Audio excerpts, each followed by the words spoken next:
अस्सलाम वालेकुम स्टूडेंट्स। अपने लास्ट लेक्चर में हमने इफ़ स्टेटमेंट के बारे में पढ़ा था। आज हम उसके कुछ प्रोग्राम्स डिस्कस करेंगे। सबसे पहले हम 11.19 प्रोग्राम को देखेंगे। इसकी स्टेटमेंट मैं आप लोगों के लिए रीड कर रही हूँ। Write an interactive programme.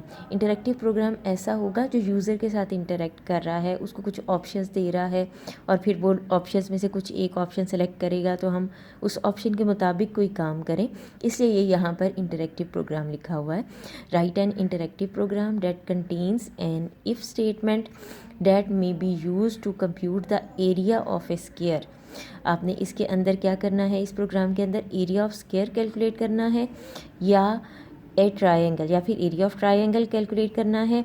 After prompting the user to type the first character of the figure name. User को ये प्रॉम्प्ट करना है आपने कि फ़िगर का फर्स्ट करेक्टर एंटर करो। मतलब अगर वो एरिया ऑफ स्क्वायर कैलकुलेट करना चाहता है तो वो एस टाइप करे, और अगर वो एरिया ऑफ ट्रायंगल कैलकुलेट करना चाहता है तो वो टी टाइप करे। तो हम उसको एस वो टाइप करेगा तो हम उसको एरिया ऑफ स्क्वायर कैलकुलेट करके दे देंगे, टी टाइप करेगा तो हम एरिया ऑफ ट्रायंगल कैलकुलेट करके दे देंगे। सिंपल इफ़ को हमने यूज़ करना है इस प्रोग्राम के अंदर।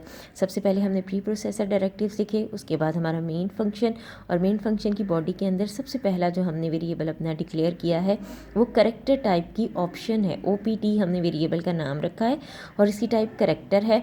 इस वेरिएबल के अंदर हमने यूज़र से करेक्टर एंटर कराना है एस या टी, मतलब जिसका वो एरिया कैलकुलेट करना चाह रहा है वो ऑप्शन हम यहाँ पर एंटर कराएंगे। ठीक है, उसके बाद नेक्स्ट हमारे पास फ्लोट टाइप का वेरिएबल हमने एरिया के लिए लिया है, और इन टाइप का वेरिएबल हमारे पास बेस, हाइट और साइड्स हैं। ठीक है, प्रिंट एफ में हम यूज़र को मैसेज दे रहे हैं एंटर योर चॉइस। एस और टी में से कोई अपनी चॉइस एंटर करो।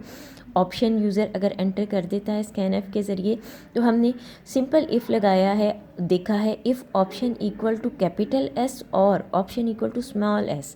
अब यूज़र स्मॉल एस भी एंटर कर सकता है, कैपिटल एस भी एंटर कर सकता है, तो हमने दोनों के लिए ऑप्शन और लगा के कैपिटल एस करेगा तो भी हम एरिया ऑफ स्क्वायर कैलकुलेट कर देंगे, स्मॉल एस अगर एंटर कर देगा तो भी हम एरिया ऑफ स्क्वायर ही उसको कैलकुलेट करके दे देंगे। हम यूज़र से कहेंगे एरिया ऑफ स्क्वायर का हमारे पास फार्मूला उन्होंने दिया हुआ है, area equal to side square है। तो लंबाई ज़रब लंबाई हमारे पास ये एरिया होता है मुरब्बा का, तो ये उसका ही फार्मूला है। हम उसको कहेंगे साइड्स की लेंथ जो है वो लंबाई एंटर करो या एक साइड एंटर करो। हाँ, स्क्वायर की उसने एंटर की तो हमने साइड्स डायरेक्ट साइड करके एरिया कैलकुलेट करके यूज़र को हम एरिया शो कर देंगे। दूसरा इफ़ हमने लगाया है if option equal to capital T और स्मॉल टी, तो फिर हम क्या करेंगे, अगर यूज़र टी एंटर कर देता है तो इसका मतलब है कि वो एरिया ऑफ ट्रायंगल कैलकुलेट करना चाह रहा है। तो एरिया ऑफ ट्रायंगल का भी हमें फार्मूला पता है 1/2 स्टेरिक बेस स्टेरिक हाइट। ठीक है, तो अब बेस और हाइट हम यूज़र से एंटर कराएंगे और ये फार्मूला लगा के फार्मूला कैलकुलेट करके आंसर यूज़र को शो कर देंगे। अगर यूज़र इन दोनों के अलावा कोई और ऑप्शन एंटर करता है तो फिर हम क्या करेंगे, प्रिंट एफ में उसको बता देंगे इनवैलिड ऑप्शन इज़ एंटर। अब इस इफ़ के साथ एल्स नहीं है, ये सिंपल इफ़ है, लेकिन इस इफ़ के साथ हमने एक एल्स लगा दिया है। आप इस तरीके से भी कर सकते हो। नेक्स्ट जो हमारे पास प्रोग्राम है 11.21 राइट ए प्रोग्राम डेट इनपुट सैलरी। एक प्रोग्राम आपने लिखना है जिसमें आपने यूज़र से सैलरी इनपुट करानी है। इफ़ द सैलरी इज़ 30,000 और मोर, अगर 30,000 से सैलरी ज़्यादा है, इट डिडक्ट्स 13% ऑफ सैलरी, तो आपने सैलरी में से 13% माइनस करना है। और अगर सैलरी 15,000 या उससे ज़्यादा है, ठीक है, तो फिर और लेकिन 30,000 से कम है तो फिर आपने 1500 सैलरी में से सीधे सीधे माइनस कर देने हैं। अगर तो सैलरी 30,000 या उससे ज़्यादा है तो फिर हमने 13% सैलरी में से माइनस करने हैं, और अगर सैलरी 15,000 या उससे ज़्यादा है और 30,000 और 15,000 के बीच में है अगर, तो फिर हमने क्या करना है, 1500 सीधा सीधा उसकी सैलरी में से माइनस कर देना है। अब इस प्रोग्राम के ऊपर आ जाएं।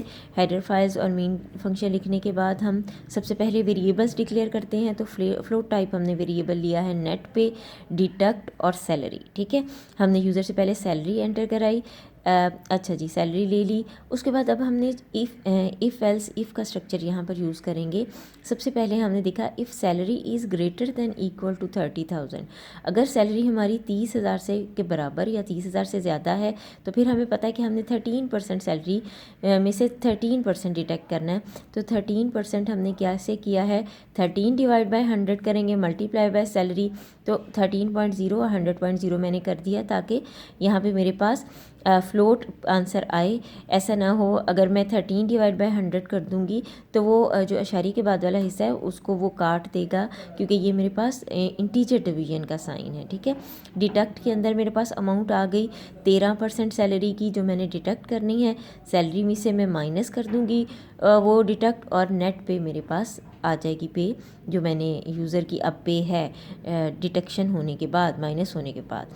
अगर सैलरी 30,000 से ज़्यादा या 30,000 के बराबर नहीं है तो इसका मतलब है कि 30,000 से कम है सैलरी। तो हमने एल्स के अंदर अगला इफ़ लगा दिया कि if salary is greater than equal to 15,000, 15,000 से के बराबर या 15,000 से ज़्यादा है। 30,000 यहाँ पे चेक हो गया, अगर ये फॉल्स हो जाएगा तो इसका मतलब है 30,000 के बराबर नहीं है, 30,000 से कम है। ठीक है, तो फिर हम अंदर आ जाएंगे। फिर हमने कहा 15,000 के बराबर या 15,000 से ज़्यादा है तो 1500 डिडक्ट करने हैं, सैलरी माइनस डिडक्ट कर देंगे और नेट पे आपके पास ये आ जाएगी। एल्स में आप नेट पे ही उसकी जो सैलरी है वही नेट पे के अंदर डाल देंगे, क्योंकि यही दो हमारे पास डिडक्शन के वे बताए हैं। तीसरी तो कोई डिडक्शन उन्होंने क्वेश्चन में नहीं बताई। तो यहाँ हमने लास्ट एल्स तो लिखना है इफ़ का, तो उसमें हमने लिख दिया जो सैलरी थी उसी को हमने नेट पे में डाल दिया कि वो जो सैलरी है वही उसकी नेट पे है। ठीक है, उसमें से कुछ डिडक्ट नहीं होगा।